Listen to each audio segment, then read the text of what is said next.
Assalamualaikum warahmatullahi wabarakatuh. Tepang dangu deui sareng sim kuring Mang Oleh dina dongeng Sunda anu mistis, anu sarem, tur anu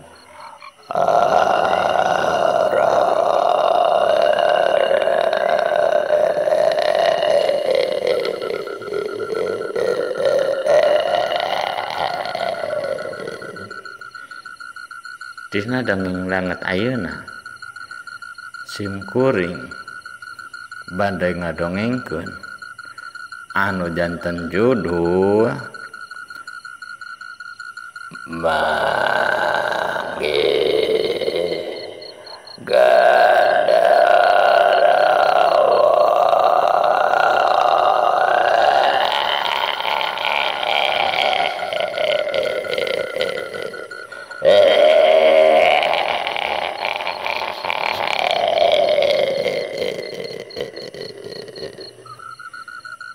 Mugi-mugi dongeng danten ayeuna teh janten penghibur kana kalbu, pangbebenah kana manah, kanu nuju ngarandapan kesedih. Hayu urang doakeun, mugi-mugi mah. Hayu sasarengan, hayu ka dieu. Urang doakeun, mugi-mugi kenging artos ti PPKM ieu. Yah, pamirsa, supados teu nyangkolong teuing kana waktos. Hayu urang dangukeun sasarengan kumaha dongeng caritaan horor dinten ayeuna teh. Yuk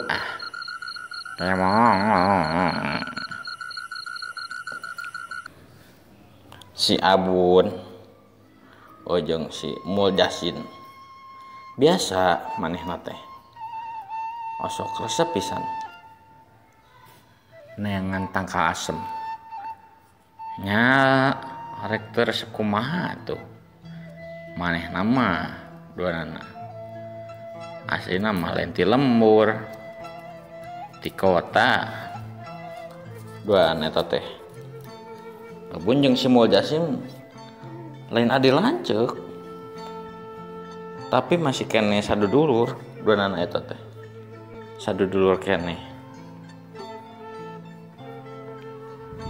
Singkat cerita, harita poe Minggu, poe di mana dua budak eta teh libur sakola. Nya rek teu libur kumaha atuh ngaranna ge poe Minggu. Nya pasti libur lah. Si Abun jeung si Muljasim arin di timahna pamitan ka indung-indungna. Ai indungna nu jadi kolot doan budak eta teh henteu nyarek ngadu meh eta we atuh masih keneh dulur. Indungna si Abun lanceukna indung si Muljasim.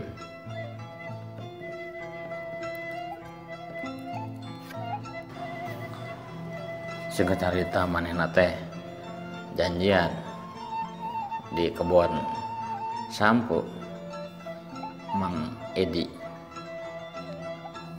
Di kebon eta teh manehna teh henteu babado ukur ngangkring lah. Mang Edi masih kena dulur amangna si Abun jeung si Muljasim.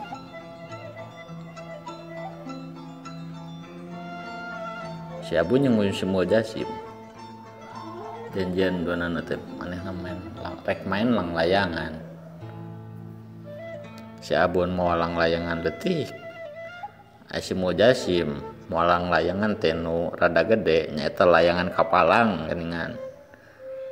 Dua nana teh erek marain layangan di lapang di deket imahna. Tapi dah lain deket imahna tuh. Nyaga disebut deket imahna tapi jarak nama lah aya lah. Hampir sakilo wae mah. Di imah duaan budak eta teh. Si Abun yang si Jasim layangan. Wah. Duanana eta mah dikersakeun poe eta teh. Poe minggu eta teh. Dikersakeun meunangan wae. Teu eleh-eleh. Sanajan ukur mawa dua lang layangan tapi dah awet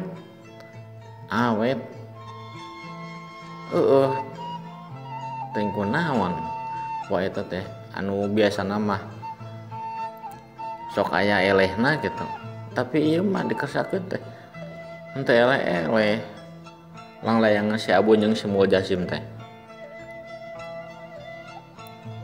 tuh karasa waktu teh geus 4:30 sore.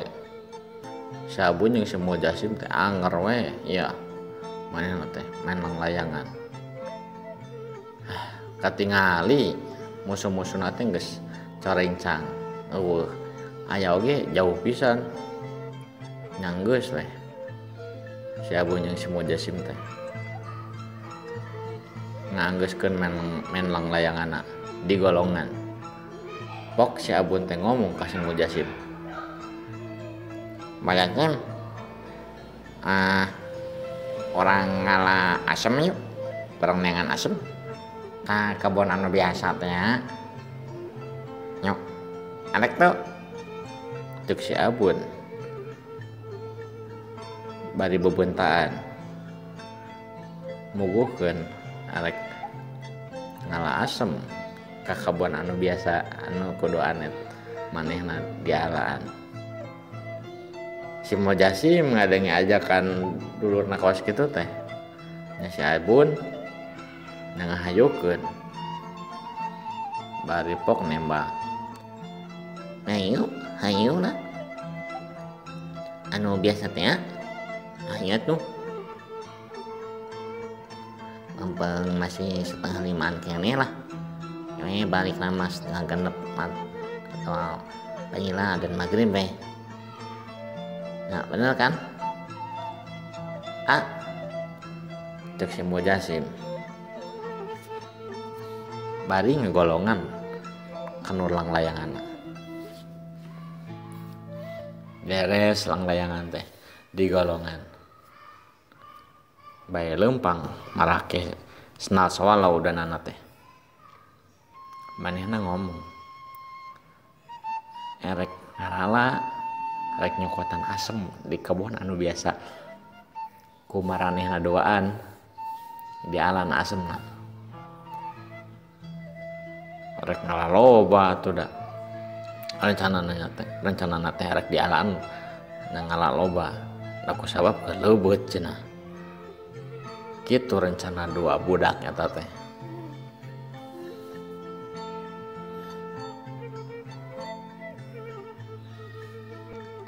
Nyararek waktu teh geus 5:30 si Abun jeung si Jasim nepi ka tempat nu dituju.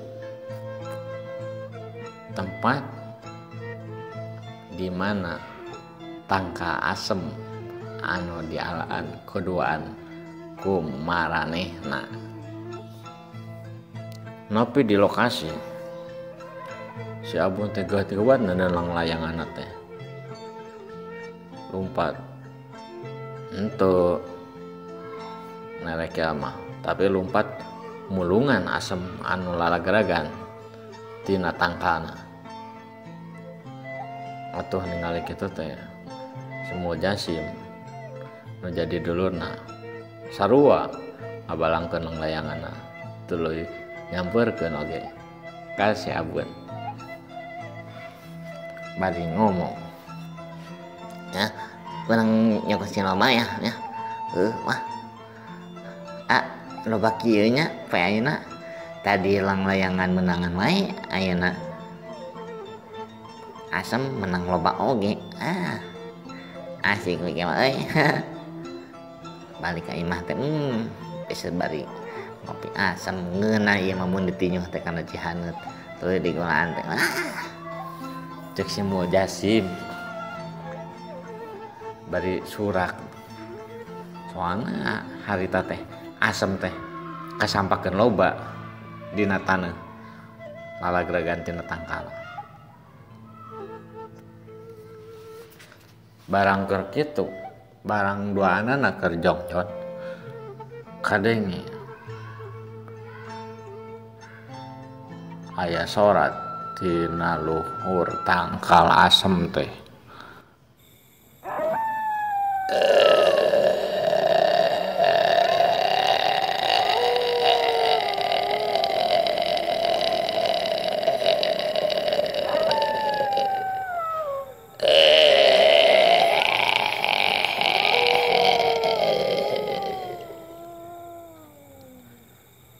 si Abun jeung si Muljasim langsung ngarandeg cicing manehna teh silih polong nyareuwas atuh ngadenge sora kawas kitu donana ngadaraik deui da eta mah sorana teh lain sora sasora-sorana lain sora manuk lain sora hayam boh gitu sora hitut lain eta mah doanana teh bari nyareka asem nempo ke arah luhur tangkal ai barang ditempo eta mah aya nu jangkung gede buluan sihungna teh meni panjang panona beureum hurung bari mencrong ke arah maranehna duaan makhluk eta teh tuluy ngomong deui ka si Abun jeung si Muljasim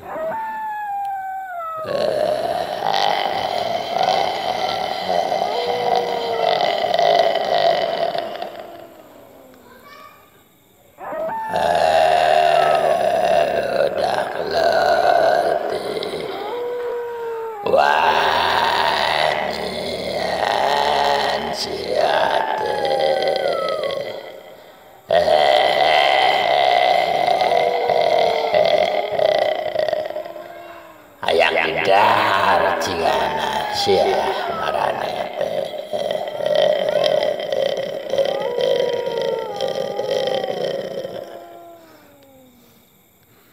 si Abun jeung si Muljasim ngadenge kawas kitu teh kurubuk eta mah beretak lumpat tuluy bari teu poho bari nyokot lang layanganna sewang-sewangan bari laluncatan tuluy ngagorowok kabur cek si Abun jeung si Muljasim pada lompatan si Abun poho senana teu dipake hiji si Muljasim mah dipake tapi di kana leungeun teu dipakekeun kana suguna wah beretak eta mah donana laluncatan asem aya nu kabawa tapi henteu loba sih ukur saeutik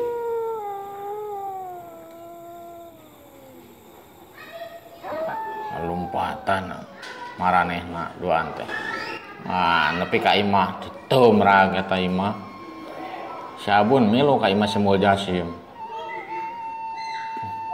kubrak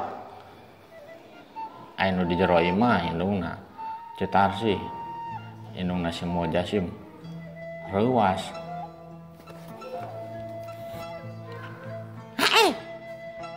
naon eta cek si Muljasim cek cetar sih ngomong ke arah dapur da panton aya di dapur katempo teh budakna ku cetar sih teh ngos-ngosan ngalesang lompat meureun cigana teh ngaharegak dua budak nya hiji budakna hiji alona si Abun katingali para nona teh para rias beungeut teh kawas nunggeus manggih karuas gede cigana teh kitu pamikiran Cetarsih teh ku Cetarsih disampeurkeun bari tuluy ngomong teh marana sia mane pantau tadi domrak gitu manggih naon eta teh si Abun jeung si Moal Jasim masih ngarenghap keneh cigana teh reuwas bari tukung sila tuluy pok ngomong si Abun ka bibina teh itu tadi ngalasem di kebon anu deket kebon jagung anu di itu no jauh itu tadi manggih jurik cek si Abun ngomong ka bibina ulah wani-wani ka ditu jatah kebon teh aya nu nyicingana ulah nyabun aya sugan teh bibi teh sugan teh saha tadi teh ngagobrak kana panto teh aya geuning teh maneh mau Jasim geus ulah ka ditu deui nya Abun oge nya ulahnya kade eta teh patempatan teh aya nu nyicingana eta kena rewo cek Cetarsih ngelingan ka budak jeung kalona tas kitu mah geus we beres carita ieu teh tah kitu pamirsa dongeng teh sim kuring dangat ayeuna nu tiasa didangukeun ka pamirsa sadayana mugi-mugi ieu mah janten panghibur kana kalbu pang bebenah kana mana kanu nuju ngarandapan kasusah hayu saserengan urang doakeun mugi-mugi ieu mah kenging kupat ti tukang kupat ya pamirsa wabillahi taufik wal hidayah wassalamualaikum warahmatullahi wabarakatuh permios kemon